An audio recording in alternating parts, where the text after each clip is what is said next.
Hello बच्चों, आपकी ma'am आ चुकी हैं। मैंने आपसे बोला था कि मैं आपका हॉलीडे होमवर्क आसान बना दूंगी। So here is the video for missile higher secondary school. तो जो भी हॉलीडे होमवर्क मिला है आपको, वो हम एक बार क्या कर लेते हैं, डिस्कस कर लेते हैं, जिससे आपका भी काम हो जाएगा और मैम का भी काम हो जाएगा। मैम का क्या काम हो जाएगा कि मैम को आपको क्वेश्चन समझाने थे, तो these are the practice question. हम इन क्वेश्चन की प्रैक्टिस करके पूरा कॉन्सेप्ट क्या कर लेंगे, समझ लेंगे। सो हम स्टार्ट करते हैं। Question number first, simplify. क्या दिया है हमें, इसको क्या करना है, सिंप्लीफाई। अच्छा, इसमें हमें यूज़ करना पड़ेगा एल्जेब्रिक आइडेंटिटी। कौन सी वाली एल्जेब्रिक आइडेंटिटी, हमें पता है a minus B into A plus B किसके बराबर होता है, A square minus B square. According to this concept here the value of a is √4 and the value of b is √5। तो हम बस सिंपली क्या कर देंगे, पुट कर देंगे a और b की वैल्यू। तो हमें LHS में क्या मिल जाएगा, √4 माइनस √5 एंड √4 प्लस √5, इन दोनों का क्या करेंगे, मल्टीप्लाई, किसके बराबर होगा, √4 का होल स्क्वायर माइनस √5 का होल स्क्वायर। ब्रैकेट में लिखेंगे since using this algebraic identity. ठीक है, तो ये किसके बराबर हो जाएगा, √4 का स्क्वायर कितना होता है बेटा, √4 का स्क्वायर मतलब रूट के अंदर 4 इंटू 4। मैंने आपको बताया है जब भी पेयर बन जाता है तो वो नंबर रूट के बाहर आ जाता है, तो दिस कैन रिटर्न एज 4। तो यहाँ क्या हो जाएगा 4, यहाँ क्या हो जाएगा 5। 4 माइनस 5 विल बी -1। तो कितना आसान था बच्चों पहला वाला क्वेश्चन। तो फर्स्ट वाले का आंसर क्या था, -1। तो अब क्या लिखा है, do the homework in your fair register, write in neat hand writing. तो सबसे पहले आपको कौन सा स्टेप लिखना पड़ेगा, ये स्टेप लिखना पड़ेगा। ये इसके बराबर होता है, ये लिखेंगे आप, फिर ब्रैकेट में लिखेंगे since using this algebraic identity, then √4 का स्क्वायर 4, √5 का स्क्वायर 5, दोनों को माइनस किया, we got the answer -1। Any doubt? So question first is clear to you. Okay, now we will do question number second.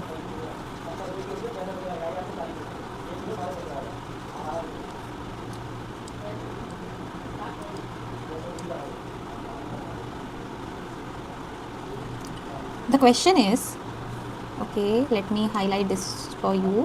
This is question number second. So we are doing question number second. What is the question number second? 125।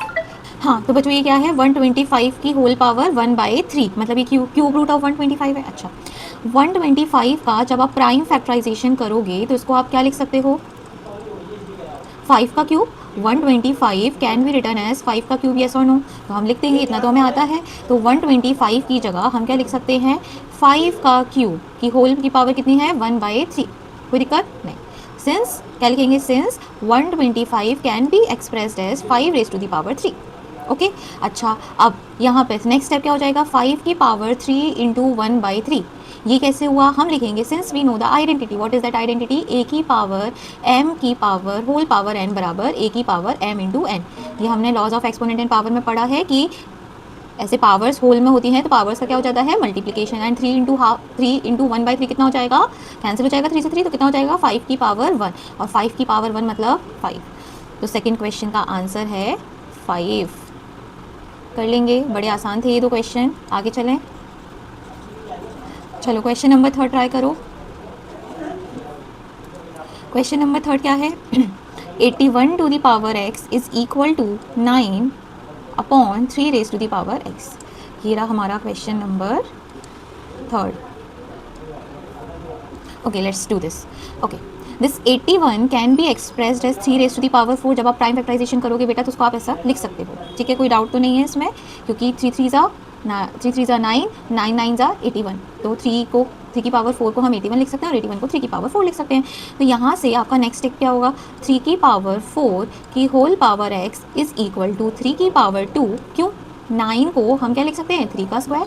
बेटा अब ma'am ऐसा कर क्यों रही हैं, बेटा ma'am इसलिए ऐसा कर रही हैं क्योंकि यहाँ पे मैम को हर जगह 3 चाहिए, और 81 को हम 3 के टर्म्स में एक्सप्रेस कर सकते हैं, 9 को भी 3 के टर्म्स में एक्सप्रेस कर सकते हैं, इसलिए मैम ऐसा लिख रही हैं। डिवाइडेड बाय क्या है, 3 की पावर x। ठीक है, नेक्स्ट स्टेप यहाँ पे क्या हो जाएगा, 3 की power 4x is equal to 3 की पावर 2 माइनस x। अब यहाँ पे कौन सा लॉ लगा है, यस हमें पता है यहाँ पे लॉ लगा है, since when the base is same and the numbers are on divided form, the powers is going to be subtracted। तो a की power m divided by a की पावर n है, बेस सेम है और numbers divide में है, तो powers का क्या हो जाता है, सब्ट्रैक्शन। तो हम वहाँ से यहाँ पे क्या लिख सकते हैं, 2 माइनस एक्स। अच्छा, ये बात तो क्लियर है ना। चलो ठीक है, अब देखो LHS और RHS में, LHS ये LHS है, इक्वेशन के इधर लिखा है तो LHS है, इक्वेशन के इधर लिखा है तो ये क्या है, RHS। LHS और RHS में बेस सेम है तो पावर्स का क्या कर सकते हैं हम, कंपैरिजन। जैसे मैंने बोला बेटा 2 की power a is equal to 2 की पावर 3, इसका मतलब बेस सेम है तो पावर को कंपेयर करेंगे तो a की वैल्यू कितनी आएगी, 3।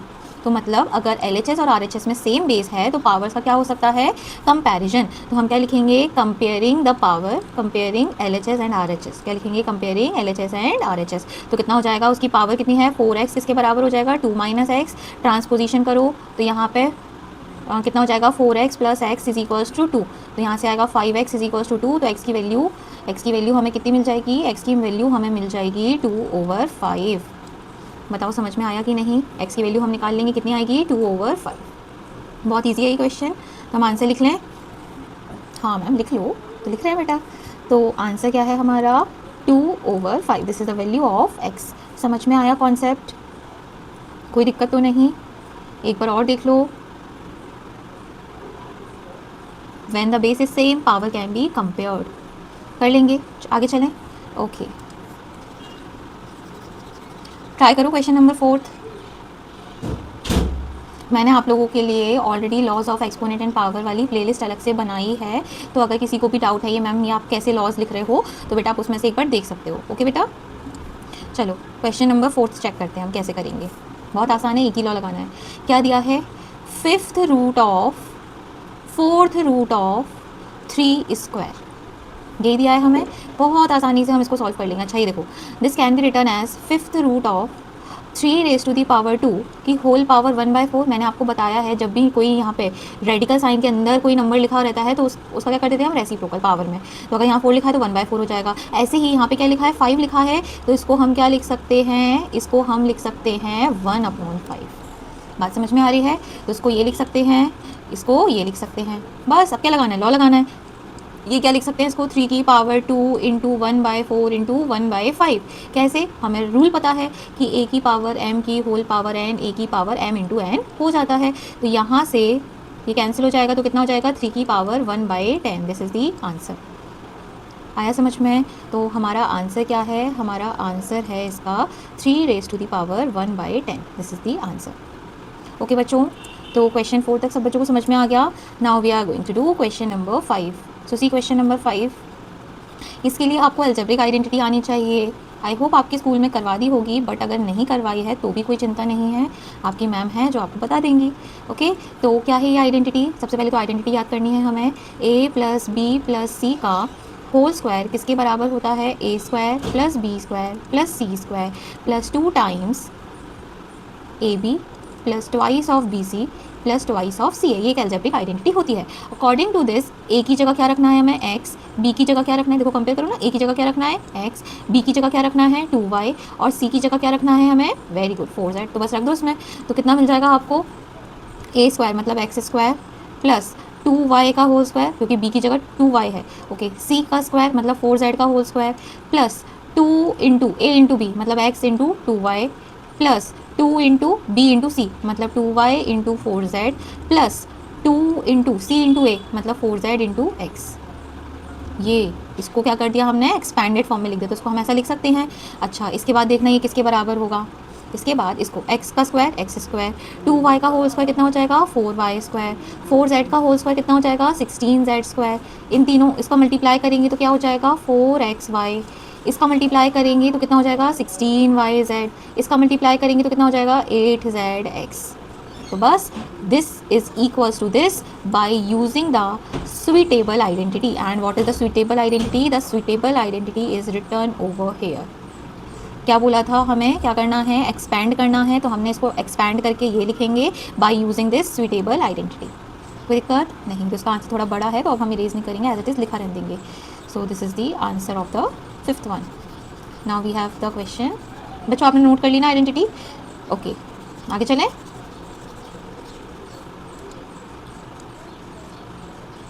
ओके क्या है नेक्स्ट क्वेश्चन, 3x/2 + 1 का क्या निकालना है, होल क्यूब। क्या करना है, इसको एक्सपैंड करना है।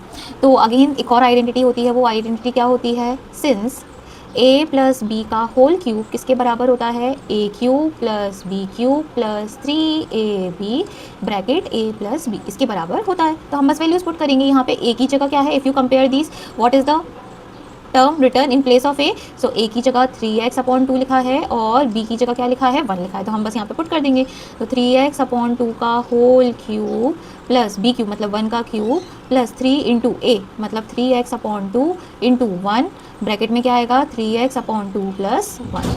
यहाँ तक समझ गए? चलो इसका क्यूब करो तो कितना हो जाएगा, 3 का क्यूब, यस 27, 2 का क्यूब 8, तो 27/8 एक्स क्यूब प्लस 1 प्लस यहाँ कितना हो जाएगा 9x/2, ब्रैकेट में क्या आएगा 3x/2 प्लस 1। इसको फिर से थोड़ा सा और सॉल्व करेंगे तो 27/8 एक्स क्यूब प्लस 1 प्लस इसका अंदर मल्टीप्लाई करेंगे तो कितना हो जाएगा 27x² 4, इसका अंदर मल्टीप्लाई करेंगे तो कितना आ जाएगा 9x/2। तो इसका आंसर क्या आ गया एक्सपैंडेड फॉर्म में। ओके वेट, कलर थोड़ा ब्लू कर लेते हैं क्योंकि हम सारे आंसर ब्लू कलर से लिख रहे हैं। तो इसका आंसर क्या हो जाएगा 27/8 x cube, 27/8 x cube plus 27/4 x² plus 9x/2 plus 1। So this is the answer of 6th one. ये किसका आंसर है, 6th क्वेश्चन का आंसर है। तो उसको एक्सपेंड करना था, एक्सपेंडेड फॉर्म में ये आया। हमने कौन सी आइडेंटिटी यूज़ की, हमने ये वाली अलजेब्रिक आइडेंटिटी यूज़ की, ठीक है। और ये 5th वाले का आंसर है, ये 5th वाले का आंसर है हमारा। कर लेंगे बच्चों, बताओ कोई दिक्कत नहीं, आगे चलें। Okay I think we have little bit space, so what we will do the solving part over here only. So let's raise this. हाँ बच्चों, जब तक आपको मैंने रैशनलाइजेशन सिखाया है, रैशनलाइजेशन सिखाया है तो जल्दी से भाई रैशनलाइज कर लो। रैशनलाइजेशन मतलब क्या होता है, it is the process of removing the radical sign, कहाँ से, फ्रॉम द डिनोमिनेटर। तो उसमें हमें क्या करना पड़ता है, डिनोमिनेटर में अलजेब्रिक आइडेंटिटी बनाने की कोशिश करनी होती है। वो अलजेब्रिक आइडेंटिटी कौन सी होती है, जल्दी से बताओ। Yes, a + b into a - b। तो क्वेश्चन क्या था हमारे पास, 5√3 प्लस 3√5 डिवाइडेड बाय 5√3 माइनस 3√5। इसका क्या करना था हमें, रैशनलाइज द डिनोमिनेटर। देखो अगर रैशनलाइज लिखा है सिर्फ और सिर्फ तो हम डिनोमिनेटर को रैशनलाइज करेंगे, रैशनलाइज द डिनोमिनेटर लिखा है तब भी हम डिनोमिनेटर को रैशनलाइज करेंगे, और अगर स्पेसिफिक है कि रैशनलाइज द न्यूमरेटर तो फिर न्यूमरेटर को रैशनलाइज करेंगे। जिसको भी रैशनलाइज करना होता है मतलब वहाँ से रेडिकल साइन हटाना होता है, और रेडिकल साइन हटाने के लिए आइडेंटिटी बनानी होती है। और आइडेंटिटी बनानी कौन सी वाली है, a - b into a + b वाली हमें आइडेंटिटी बनानी है। तो हम इसमें क्या करेंगे, ऊपर नीचे मल्टीप्लाई कर देंगे। 5√3 प्लस 3√5 का हम ऊपर नीचे मल्टीप्लिकेशन कर देंगे, जिससे डिनोमिनेटर में a + b into a - b वाली आइडेंटिटी बन जाए। और न्यूमरेटर में क्या हो जाएगा, यहाँ से 5√3 प्लस 3√5 का होल स्क्वायर। देखो a + b a + b a + b मतलब a + b का whole square, a + b into a + b मतलब a + b का होल स्क्वायर। और डिनोमिनेटर में क्या बन गया, a - b into a + b किसके बराबर होता है, a² माइनस b² के बराबर होता है। हम ब्रैकेट में कौन सी दो आइडेंटिटी लिख देंगे, हम ब्रैकेट में लिख देंगे a + b का होल स्क्वायर किसके बराबर होता है, a² + b² + 2ab, और a - b into a + b किसके बराबर होता है, a² माइनस b²। ये दो आइडेंटिटी हम मेंशन कर देंगे क्योंकि हम ये दो आइडेंटिटी का यूज़ करने वाले हैं, कोई दिक्कत नहीं। तो यहाँ से न्यूमरेटर में क्या आ जाएगा, यहाँ से न्यूमरेटर में आ जाएगा बच्चों 5√3 का होल स्क्वायर मतलब 25 इंटू 3 25 इंटू 3 75 प्लस 3√5 का स्क्वायर मतलब 9 into 5 that is 45 plus 2 into a into b मतलब 2 इंटू 5 10 10 इंटू 3 30 30√15 डिवाइडेड बाय 5√3 का स्क्वायर कितना हो जाएगा, यस बच्चों 75, वेरी गुड। 3√5 का स्क्वायर कितना हो जाएगा बच्चों, यस 45। अब इसको थोड़ा सा सिंप्लीफाई करेंगे तो 75 plus 45 is going to be 120, yes और no, 120 plus 30√15 divided by 75 minus 45, yes yes 30, very good.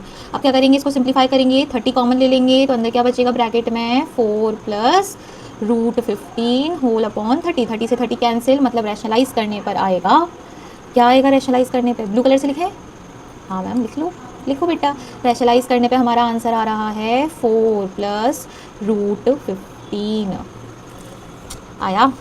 This is the answer after doing the rationalization. कोई दिक्कत बच्चों नहीं, आ गया समझ में, हटा दें इसको, नोट कर लेना अच्छे से।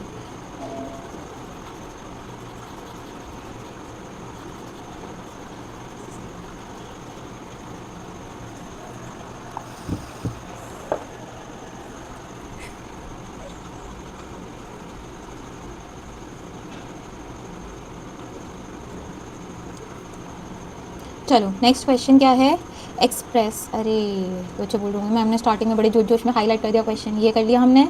इसका आंसर क्या था? इसका आंसर ये था, ठीक है। हमने अच्छा आंसर्स भी हाईलाइट कर देते उसी कलर से ना, तो जैसे तुम लोगों को कन्फ्यूजन ना होगा। इसका आंसर ये था, ठीक है। ओके, पिंक कलर यूज़ किया था, इसका आंसर ये था। अरे ये क्या हो गया? इसका आंसर ये था, ठीक है। And blue colour we used to this answer and this answer. Okay, green use कर लेते हैं यहाँ पर फिर से। ये सिक्स्थ वाला, इसका आंसर ये रहा, इसका आंसर ये है। बच्चों देख लेना है ना, थोड़ा बहुत हो जाता है मैम से। ये रेड कर लेते हैं, खतरनाक दिन। अरे यार चलो, ये ठीक है, कर लोगे। चलो नेक्स्ट देखें। हाँ, नेक्स्ट क्वेश्चन क्या है? Express express in the form of P by Q. हमें इसको क्या करना है? पी बाई क्यू के फॉर्म में एक्सप्रेस करना है, तो करने की कोशिश करते हैं। चलो, क्या लिखा है मैंने आपको बताया है, जो भी दिया जाए और देखो ये कैसा नंबर है? Non terminating but repeating number. 0.6 बार कैसा नंबर है? Non terminating and repeating number, means this is a rational number. और जब non terminating repeating rational number को हमें पी बाई क्यू के फॉर्म में एक्सप्रेस करना होता है, तो उसका मेथड होता है, मैंने आपको सिखाया है। जो भी वैल्यू गिवन हो उसको क्या मान लो? 0.6 बार। उसको क्या नाम दे दो? Equation number 2। हमारा मोटिव ये है कि हम डेसिमल के बाद सेम रिपीटिंग नंबर बना पाएँ। क्या मोटिव है? डेसिमल के बाद सेम रिपीटिंग नंबर बना पाएँ दो इक्वेशन में, जिससे हम वो दोनों इक्वेशंस को माइनस करेंगे तो रेडिकल वो डेसिमल हट जाएगा। समझ में आया? हमारा टास्क क्या है? Our task is to make the equal repeating number after the decimal, so that if we subtract those two equation the decimal sign removed. Okay, so हम क्या करते हैं, हमें दो इक्वेशन चाहिए जिसमें डेसिमल के बाद सेम लिखा हो। तो अगर हम फर्स्ट इक्वेशन में 10 का मल्टीप्लाई कर दे तो कोई दिक्कत तो नहीं होगी। क्या हो जाएगा यहाँ पे? 6.6 बार। This is equation number 2। First और 2 इक्वेशन से ही हमारा काम हो गया। हम क्या अच्छा बच्चे क्या करते हैं? गलती कर देते हैं, डायरेक्ट लिख कर आते हैं। तो डायरेक्ट नहीं लिखना है बेटा, आपको बताना है आपने क्या किया। Multiply equation 1/10। क्या लिखेंगे? इक्वेशन 1 का किस में मल्टीप्लाई किया? 10 से मल्टीप्लाई किया, तो क्या आ गया? 10x इज इक्वल्स टू 6.6 बार। अब इन दोनों को क्या कर देंगे? माइनस। तो क्या लिखेंगे? सब्ट्रैक्ट इक्वेशन 2 एंड 1, दोनों को क्या कर दिया? माइनस। तो LHS का LHS से सब्ट्रैक्शन होगा, RHS का RHS से सब्ट्रैक्शन होगा। तो इन दोनों को माइनस करेंगे तो क्या हो जाएगा? 9x is equals to 6। x की वैल्यू कितनी आ जाएगी? 6/9, that is going to be 2/3। तो आंसर क्या आ जाएगा हमारा? आंसर हमारा आ जाएगा x is equals to 2/3। x is equals to 2/3। बताओ बच्चों, सही है? कर पाओगे? हाँ, चलो क्वेश्चन नंबर 9 देखो ज़रा।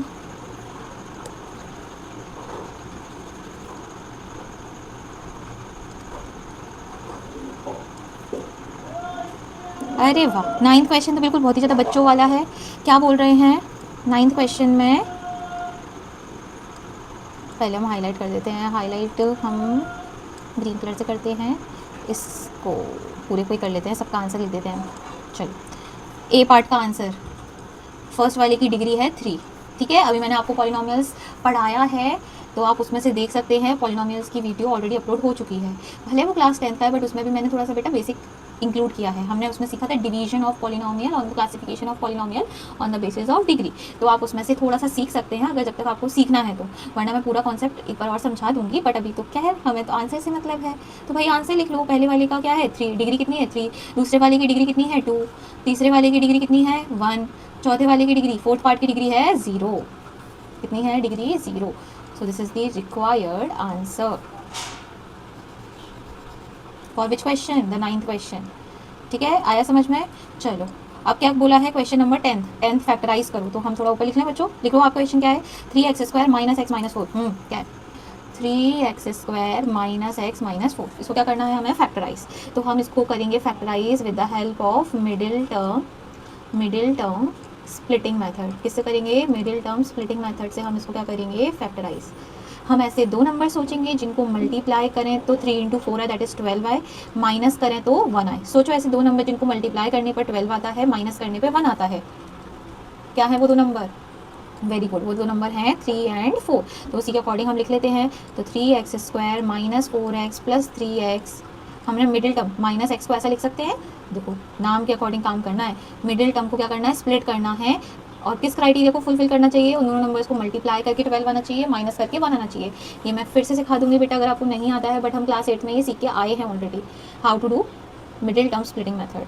ठीक है, middle term splitting method is use to factorize the quadratic polynomial. ठीक है, अब क्या करेंगे, अब कॉमन लेंगे, स्टार्टिंग की टू टर्म्स में से क्या कॉमन आ रहा है, x, अंदर क्या बचेगा 3x माइनस 4, इन दोनों टर्म्स में से क्या कॉमन आ रहा है, प्लस का 1, अंदर क्या बचेगा 3x माइनस 4, तो दो फैक्टर हो गए 3x minus 4 and x plus 1। तो हम अपना फटाफट से आंसर लिख देंगे, ये क्या हो गया हमारा आंसर, ये क्या हो गया फैक्टराइज।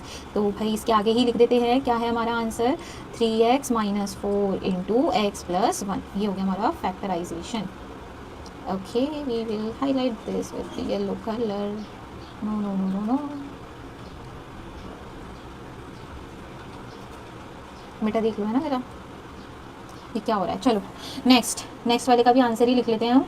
नेक्स्ट वाला पूछ रहे हैं इन विच क्वाड्रेंट, ये जो पॉइंट है ये कौन से क्वाड्रेंट में लाई करेगा। तो हमने क्लास 8 में सीखा है क्या, ये कार्टेशियन प्लेन होता है, यहाँ पर x पॉजिटिव होता है, यहाँ पर y पॉजिटिव होता है, यहाँ y नेगेटिव होता है, यहाँ y नेगेटिव होता है first quadrant, this is second quadrant, this is third quadrant and this is fourth quadrant. तो फर्स्ट क्वाड्रेंट में x भी पॉजिटिव होता है, y भी पॉजिटिव होता है, सेकंड क्वाड्रेंट में x नेगेटिव होता है, y पॉजिटिव होता है, थर्ड क्वाड्रेंट में x नेगेटिव होता है, y भी नेगेटिव होता है एंड फोर्थ क्वाड्रेंट में x पॉजिटिव होता है, y नेगेटिव होता है। तो बताओ x पॉजिटिव है, आगे जो लिखा रहता है वो x की पोजीशन बताता है, पीछे जो नंबर लिखा रहता है वो y की पोजीशन बताता है, क्योंकि these are the ordered pair. Ordered pair मतलब हमेशा जो आगे लिखा रहता है वो x बताता है, पीछे जो लिखा रहता है वो y बताता है। x क्या है पॉजिटिव, y कैसा है negative, x positive y negative means this point is lying on the fourth quadrant. हमारा आंसर होगा फोर्थ क्वाड्रेंट, बस इतना सा लिख कर आना है। बाकी मैम से पूछ लेना, मैम ज़्यादा आपको एक्सप्लेनेशन चाहिए तो हम ये फिगर बना के भी दिखा देंगे उनको। अरे बेटा ठीक है, ये डन हो गया, यहाँ तक समझ में आया बच्चों को।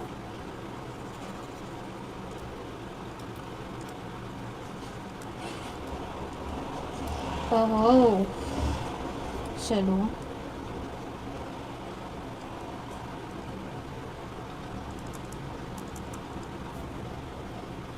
नेक्स्ट क्वेश्चन क्या है बेटा, पहले हाईलाइट कर लेते हैं।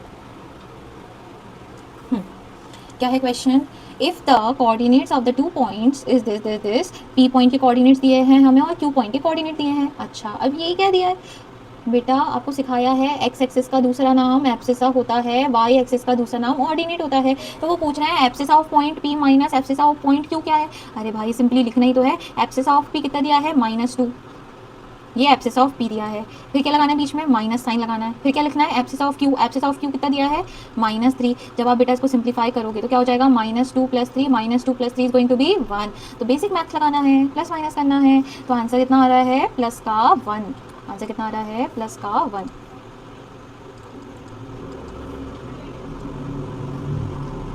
ओह शिट, आंसर 1 है और इसको मैम हाईलाइट करना चाहती हैं। बेटा कर लो है ना, बहुत हो गया अभी इसका आंसर 1। अब देखना क्या दिक्कत है, हाँ 1 ख़त्म। चलो नेक्स्ट क्वेश्चन 13 पढ़ना ज़रा क्या है। Right the answer of the following question, what is the name of each part of the plane formed by these lines, the name is called quadrant। जो लाइंस है ना हमारे कार्टेशियन प्लेन को 4 parts में डिवाइड करती हैं, उन 4 parts को हम क्या बोलते हैं बेटा, हम उसको बोलते हैं क्वाड्रेंट। हमेशा एंटी क्लॉकवाइज फर्स्ट से स्टार्ट करते हैं, ठीक है।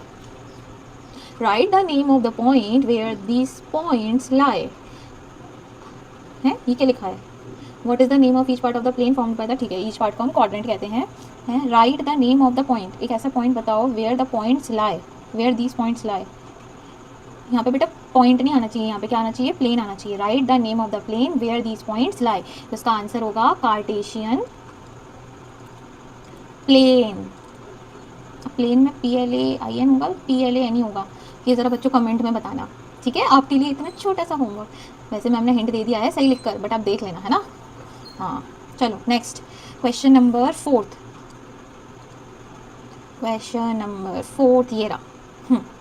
चलो करते हैं सॉल्व। फाइन बोल रहे हैं के की वैल्यू निकालो, x इज इक्वल्स टू क्या है 2 है, y इक्वल टू 1 है, is the solution of this equation. अगर बेटा x इज इक्वल्स टू 2 और y इक्वल टू 1 इसका सॉल्यूशन है तो इस इक्वेशन को क्या करेगा, सेटिस्फाई। तो हम क्या लिखेंगे 2 इंटू एक्स की जगह क्या रखेंगे 2, 3 इंटू वाई की जगह क्या रखेंगे 1 इज इक्वल टू के। सॉल्व कर लो, 4 प्लस 3 इक्वल्स टू के की वैल्यू आ गई 7। के की वैल्यू कितनी आ गई 7, और क्या बना देंगे डब्बा, है ना, ये बन गया डब्बा हमारा टेढ़ा मेढ़ा सा। चलो आया समझ में आता? हाँ चलो गुड। कितने और रह गए हैं? अब थोड़ा सा आलस आने लग गया है, देख लेते हैं। 15 16 20 5 और रह गए हैं बस, है ना। ये तो अपने आप ही कर लूँगी कि मैम करा दें। चलो देखते हैं देखते हैं देखते हैं, लेट्स सी। अच्छा मैं इसको नीचे कर लूँ, ये वाले क्वेश्चन को, ये बड़ा सा खतरनाक सा दिख रहा है ना। नीचे लिखते हैं इसको, लिखवाओ ज़रा। क्या दिया है, 81/16 की होल पावर -3/4 मल्टीप्लाई बाय 9/25 की होल पावर 3/2 डिवाइडेड बाय 5/2 की होल पावर -3। चलो अब मैं ना थोड़ा सा डायरेक्ट लिखूंगी। 81 को क्या लिख सकते हैं 3 की पावर 4, 16 को क्या लिख सकते हैं 2 की पावर 4, मतलब 3/2 की होल पावर 4, 3/2 की होल पावर 4, ठीक है। उसकी होल पावर क्वेश्चन में कितनी दी है, -3/4, ठीक है। ओके इंटू 3 स्क्वायर, 9 को क्या लिख सकते हैं 3 स्क्वायर, 25 को क्या लिख सकते हैं 5 स्क्वायर, दोनों की पावर 2 है तो कंबाइन करके लिख सकते हैं 3/5 की होल पावर 2। उसकी भी होल पावर कितनी दी है, उसकी भी होल पावर हमें दी है 3/2। अब बड़ा सा ब्रैकेट लगा लो, इन दोनों ब्रैकेट के अंदर है डिवाइड, ये डिवाइड बीच में क्या है डिवाइड। अच्छा यहाँ क्या दिया है 5/2 की होल पावर -3, ये करली ब्रैकेट क्लोज, कोई दिक्कत नहीं। अच्छा पावर्स का मल्टीप्लिकेशन हो जाएगा तो यहाँ से क्या हो जाएगा 3/4 की होल पावर कितनी आ जाएगी, 3/4 की होल पावर आ जाएगी यहाँ से -3, फिर मल्टीप्लाई करली ब्रैकेट, यहाँ से क्या आ जाएगा 3/5 की होल पावर 3, 2 से 2 कैंसिल हो जाएगा, यहाँ पे क्या हो जाएगा डिवाइड, 3/2 की होल पावर 5/2 की होल पावर -3 थी तो माइनस पावर को पॉजिटिव पावर में कन्वर्ट करने के लिए उसका क्या करना पड़ेगा रेसिप्रोकल, तो क्या लिखेंगे 2/5 की होल पावर 3। कोई दिक्कत वाली बात तो नहीं है, इतना तो हम कर ही लेंगे, हमने laws of exponent and power already पढ़ लिया है। तो now see this, since the power is negative it should be converted into positive power, so we have to reciprocate the term, so it is going to be 4/3 की whole power 3 multiply, ये क्या है 3/5 की whole power 3। अच्छा जब multi divide का sign हटाते हैं मल्टीप्लाई लगाते हैं तो उसको रेसिप्रोकेट करते हैं, पता है ना ये, जैसे मैंने बोला 36 डिवाइडेड बाय 6, आप क्या लिखोगे 36 इंटू 1/6 कितना आएगा 6, ऐसे ही तो करते हैं। तो डिवाइड का साइन हटाते हैं तो मल्टीप्लाई लगाते हैं तो उसको रेसिप्रोकेट कर देते हैं, ऐसे ही यहाँ पे डिवाइड की जगह मल्टीप्लाई लगाएंगे तो उसको रेसिप्रोकेट कर देंगे, क्या लिखेंगे 5/2 का होल पावर 3। सिंस पावर तीनों की 3 है तो कंबाइन करके लिख सकते हैं, मतलब 4/3 इंटू 3/5 इंटू 5/2 की होल पावर 3। हमने लॉ पढ़ा है 3 से 3 कैंसिल, 5 से 5 cancel. Okay we have written something wrong, it's 2 over here, 2 यहाँ पे भी 2 आएगा तो यहाँ भी 2 आएगा, हाँ 2 से 2 कैंसिल, क्या हो गया 1 का क्यूब, 1 का क्यूब मतलब 1। So the correct answer for that question is क्या है बताओ 1। So the correct answer, okay the correct answer for this question answer equals to 1।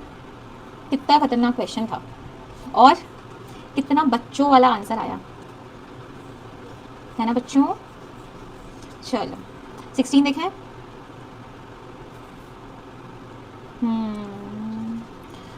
तो ये बताओ ये तुम्हारे स्कूल में जो हॉलीडे होमवर्क है उसमें सारे चैप्टर करा दिए, तो होमवर्क में दे दिए बच्चों को, बेचारे छोटे छोटे बच्चे होमवर्क करेंगे हैं सारा, मतलब कोऑर्डिनेट ज्योमेट्री हमें मिल गया, पॉलिनोमियल्स हमें मिल गया, फैक्टराइजेशन हमें मिल गया, वो भी पॉलिनोमियल्स का पार्ट है, अभी 2 ही चैप्टर तो किया है, चलो ठीक है। अरे यार बेटा इसको इरेज करने में थोड़ा टाइम लग रहा है, जब तक आप क्वेश्चन को रीड करो।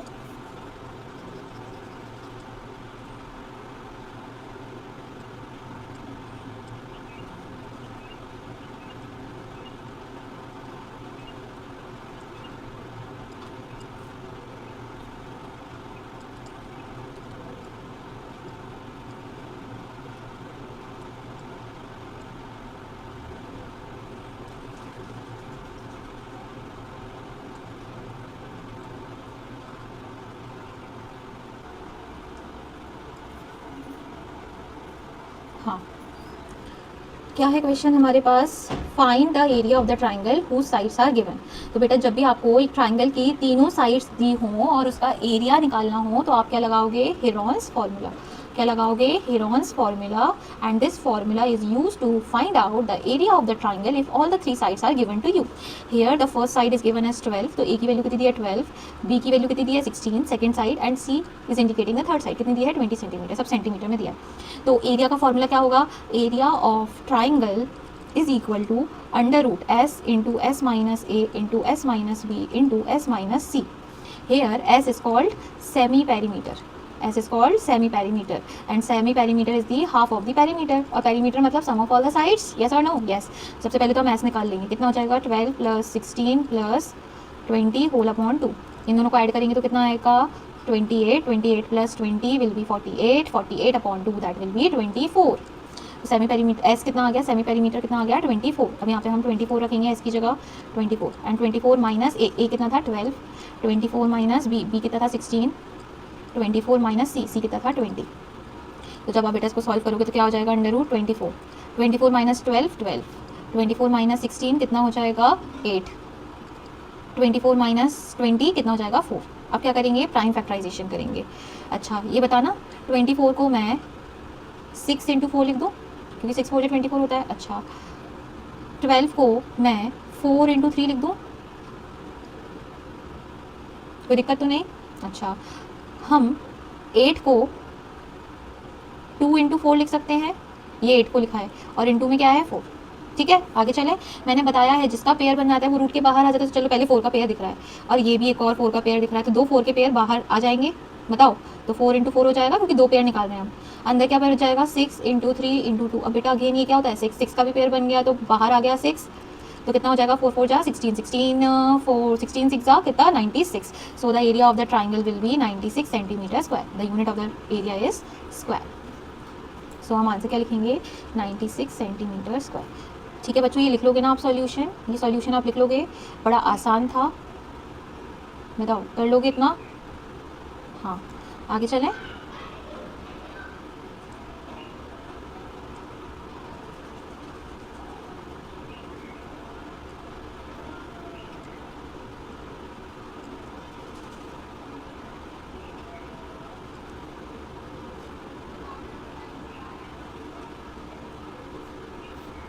कितने क्वेश्चन रह गए बच्चों, कितने 4। Okay let's do that 4 questions more to go. यहाँ तक कर लिया। Okay now see question number 17। Okay 17 17 खतरा, 17 खतरा आपको पता है 17 आर्टिकल क्या है, पढ़ लेना जरा क्या है 17 आर्टिकल। ऐसे ही नहीं 17 को खतरा बोलते हैं ना, तो मैंने रेड से हाईलाइट किया है, रेड से सॉल्व कर लेते चलो। हाँ देख तो लो क्वेश्चन। हाँ the length of the sides of the triangle are in the ratio 3 4 5, 3:4:5। Okay जब भी हमें कोई चीज़ है ना रेशियो में दी रहती है ना, तो हम उसके साथ x लगा देते हैं। क्यों लगा देते हैं, क्योंकि रेशियो मतलब जो भी चीज़ कॉमन है ना उसको कैंसिल कर दो। तो हम मान लेते हैं, हमें नहीं पता क्या कॉमन था क्या कैंसिल हुआ, तो हम मान लेते हैं कि x कॉमन था। तो फर्स्ट साइड कितनी हो जाएगी, कितनी हो जाएगी 3x, दूसरी साइड कितनी हो जाएगी 4x, तीसरी साइड कितनी हो जाएगी 5x। अगर हमें सारी साइड्स पता हैं और उनका पैरीमीटर भी पता है, तो हमें पता है formula perimeter is means the sum of all the sides. तो हम क्या लिखेंगे 3x + 4x + 5x = 144। इन तीनों को ऐड करेंगे तो कितना आ जाएगा 12x = 144। मतलब x की वैल्यू कितनी मिल गई यहाँ से हमें 12। मतलब फर्स्ट साइड कितनी लेंथ की थी 36 centimetre, second side 48 centimetre, third side 60 centimetre, and their perimeter will be 144। Any doubt? No. I already told you, if you have all the 3 sides of the triangle and you need to find out the area of the triangle, for that you will use the Heron's formula. The Heron's formula is used to find out the area of the triangle if all the 3 sides are given.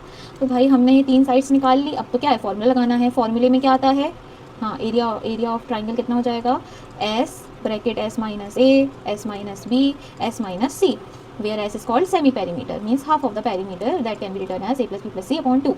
So 36 plus 48 plus 60 whole upon 2. ठीक है इसको add करो ज़रा, ये कितना हो जाएगा 7 okay 84 plus 60, 84 plus 60 144 upon 2, 144 upon 2 that is going to be 72। Semi perimeter कितना आ गया 72। ठीक है लिख लेते हैं 72, 72 माइनस ए कितना है 36, 72 माइनस बी कितना है 48, 72 माइनस सी कितना है 60। बस अब क्या करना है सॉल्व करना है। और आप तो भाई रूट सॉल्व करने में एक्सपर्ट हो गए हो मैम की कृपा से, यस और नो? यस। तो भाई जल्दी से माइनस कर लो, 72 माइनस 36 कितना होगा 36, 72 माइनस 48 कितना होगा 24। देखते जाना सही करेंगे कि नहीं मैम, प्लस माइनस, हाँ भरोसा नहीं है। 72 माइनस 60 क्या लिखेंगे 12, कोई दिक्कत नहीं। अच्छा देखना 72 को हम 36 इंटू 2 लिख सकते हैं, 36 को 36 लिखा रहने दो, 24 को 12 इंटू 2 लिख सकते हैं और 12 को ऐसे ऐसे लिखा रहने दो। मैंने बताया है जिसका पेयर बन जाए उसको रूट के बाहर ले लो, तो 36 का पेयर बन गया, बाहर आ गया रूट के, 12 का पेयर बन गया, ये भी बाहर आ गया, और भाई 2 का भी तो पेयर बन गया, मतलब रूट के अंदर तो कुछ बचा ही नहीं।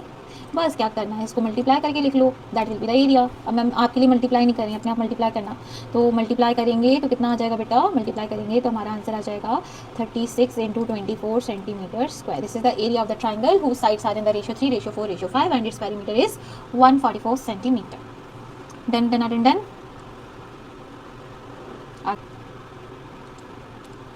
Find the area of the triangle, area निकालना है जब दो साइड दी हैं और पेरीमीटर दिया है। अच्छा आपको ए कितना दिया है, फर्स्ट साइड दी है 18, सेकंड साइड कितनी दी है 10, और पेरीमीटर कितना दिया है 42। बेटा पेरीमीटर मतलब सम ऑफ ऑल द साइड्स दिया है, मतलब a प्लस बी प्लस सी, आपको कितना दिया है 42। यहाँ से आप सी की वैल्यू निकाल लोगे, कितना आ जाएगा 42 माइनस ए माइनस बी, सो 48 माइनस 28, तो सी की वैल्यू कितनी आ जाएगी, इन दोनों को माइनस करेंगे तो 14।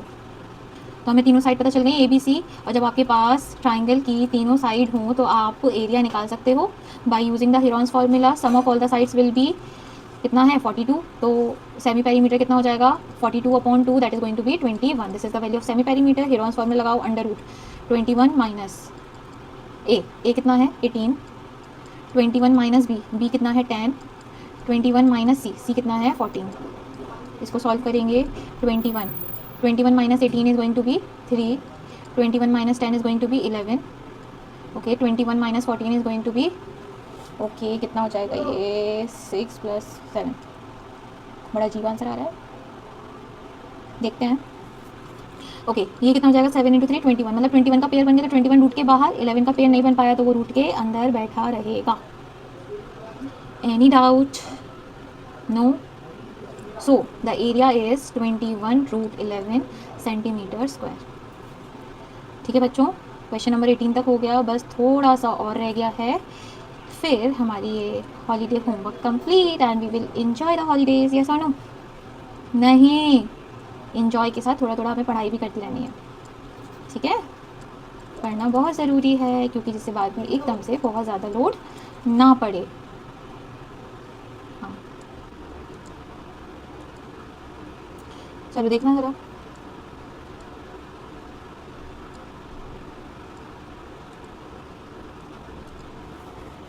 क्या बोला है, N isosceles triangle has perimeter 30, एक आइसोसेलेस ट्राइंगल है जिसका पेरीमीटर कितना है 30 दिया है, and equal sides and each of equal sides. अब तो भाई एक ऐसा ट्राइंगल है, आइसोसेलेस ट्राइंगल है, तो आइसोसेलेस ट्राइंगल में दो साइड एक दूसरे के इक्वल होती हैं, वो इक्वल साइड कितनी दी है 12, मतलब पहली साइड भी 12 है, दूसरी साइड भी 12 है, तीसरी साइड कितनी होगी भाई, पेरीमीटर भी तो दिया है, तो तीसरी साइड बड़ी आसानी से निकाल लेंगे, कितना आएगा 30 माइनस 24, 30 माइनस 24 विल बी 6, मतलब तीनों साइड पता चल गई, तो एरिया निकालेंगे, पहली साइड कितनी है 12, दूसरी साइड कितनी है 12, तीसरी साइड कितनी है 6, तो सेमी पेरीमीटर मतलब हाफ ऑफ द पेरीमीटर कितना आ जाएगा 30 upon 2, that is going to be 15। Formula लगाएंगे एरिया ऑफ ट्राइंगल वाला S into S minus A into S minus B into S minus C, under root S की value कितनी है 15, तो 15 into 15 minus A 12, 15 minus B 12, 15 minus C मतलब 6। अब इसको simplify कर लेंगे तो क्या आएगा रूट 15, 15 माइनस 12 3, 15 माइनस 12 3, 15 माइनस 6 9, 9 ही होता है ना, हाँ ओके। तो 3 का पेयर बन गया, दो पेयर बन गए 3 के, तो वो बाहर आ जाएंगे, अंदर क्या रह जाएगा 15, तो आंसर कितना आ जाएगा 9 रूट 15 सेंटीमीटर स्क्वायर। आ रहा है ना समझ में, क्लियर है। इक्विलेटरल ट्राइंगल देखो इसको दो तरीके से कर सकते हैं, तो हम तो सिंपल वाला करेंगे। मुझे याद है एरिया ऑफ इक्विलेटरल ट्राइंगल कितना होता है, एरिया ऑफ इक्विलेटरल ट्राइंगल होता है √3/4 ए स्क्वायर। जब मैं आपको क्लास में सिखाऊंगी तब मैं इसका डेरिवेशन भी बता दूंगी, ये फॉर्मूला कैसे आया। ये फॉर्मूला पता है डिराइव कहाँ से हुआ है, हेरॉन्स फॉर्मूले से डिराइव हुआ है। कितना होता है √3/4 ए स्क्वायर, और इसकी वैल्यू हमें कितनी दी है, area of an equilateral triangle. What do you mean by equilateral triangle, the triangle having all the sides equal to each other is called equilateral triangle. So क्या दिया है, area of equilateral triangle is इतना, मतलब हम इसको ऐसा लिख सकते हैं, यस और नो, यस नो, 4 तो अपने मन से लगा दिया मैंने, गलत। चल √3 से √3 cancel, a square equals to क्या आ गया 25 इंटू 4, ये 4 का ट्रांसपोजिशन होगा, मतलब ए की वैल्यू कितनी आ जाएगी 5 इंटू 2, ए की वैल्यू कितनी आ गई 10, मतलब साइड ऑफ द ट्राइंगल कितना है 10। अगर साइड ट्राइंगल की tan है, since it is an equator triangle all the sides are equal to each other, तो sides 10 10 10 10, perimeter will be 30 centimetre. खत्म। आया बच्चों को? अभी क्या है ये फालतू का हॉलीडे एक्टिविटी? हॉलीडे होमवर्क कम था कि एक्टिविटी भी दे दी है बच्चों? चलो कोई बात नहीं, ये भी करवाना है। चलो मैं आपको बता देती हूँ, इसमें आपको सारी अलजेब्रिक क्या बोला है, make chart of algebraic identity. तो आपके क्लास 9th में 9 अलजेब्रिक आइडेंटिटीज़ हैं। कितनी? 9 अलजेब्रिक आइडेंटिटीज़। तो वो आपको लिखनी है। अगर आपको नहीं मिल रही हैं ये अलजेब्रिक आइडेंटिटीज़ तो आपको मैम से पूछना पड़ेगा, और मैम से पूछने के लिए you have to comment on the comment section. Ma'am please आप अलजेब्रिक आइडेंटिटीज़ बता दीजिए, तो मैं आपको बता दूंगी। ऑल्सो सेकंड क्वेश्चन क्या है, make a graph on the graph paper and list all the basics of coordinate geometry. ये बड़ा अच्छा क्वेश्चन है, बेसिक्स लिखना है कोऑर्डिनेट ज्योमेट्री का। तो अगर आपको ये भी चाहिए तो अगेन आपको कमेंट करके मैम से मांगना पड़ेगा। मैम आपको ये दोनों क्वेश्चन बड़े अच्छे से एक्टिविटी के फॉर्म में लिखकर बता देंगी, बट उसके लिए you have to demand for it. I hope learners you are doing well and you like this holiday homework. If you also want that your holiday homework should be discussed, so you need to comment your holiday homework also. So I will discuss that also. Okay learners, bye. Stay tuned for the next part.